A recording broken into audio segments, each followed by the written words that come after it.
Students are better able to navigate the world if they can understand the perspectives of others. They will build better relationships at school, at home, and on their future jobs if they can empathize with others, including those from backgrounds and cultures that are different from their own.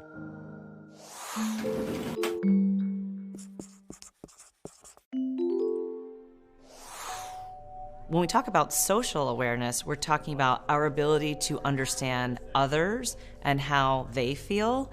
So in social awareness, we're talking about the ability to take the perspective of others, to think through how other people might feel in a certain situation, to appreciate diversity, to recognize emotions, to read body language, really to understand how other people may fit into the bigger picture. Social awareness is being empathetic towards someone else or the people around you. When we think about empathy, we're really thinking about our ability to put ourselves in the shoes of another person and take their perspective. And it takes intentional work. We also know appreciating diversity and showing respect for others is a critical part of social awareness. I think it's a good opportunity to have a conversation with your children, that there are people that are different from us, and that our response to them should be the same, because we are all humans, we all have differences, and it's important to embrace the differences that we all have.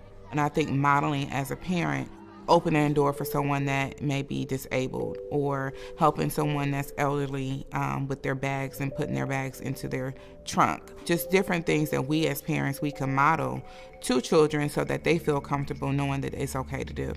How would I feel is an important lesson to be talking with our young people about all the time. And not just our young people, our older students and adults. We all need to be thinking about how might that feel if I were in that situation. So if we're actually teaching that in school, what does that mean? You can start with your friend. What is Sarah thinking right now? You can do that in a myriad of ways. Teachers are so creative. We do it with books, with characters. Let's talk about this character. What is she feeling? What might she do? How would you feel in that situation? You can actually then have role plays as older kids. Talk about something you went through. Talk about how you were feeling. How do you think he was feeling? How do you think she was feeling? Have that be a continuous part of conversations. And this doesn't have to be a separate social emotional lesson. It can be history, English, even math, you name it. There's always a way to talk about how others are feeling and thinking and how you could work more together.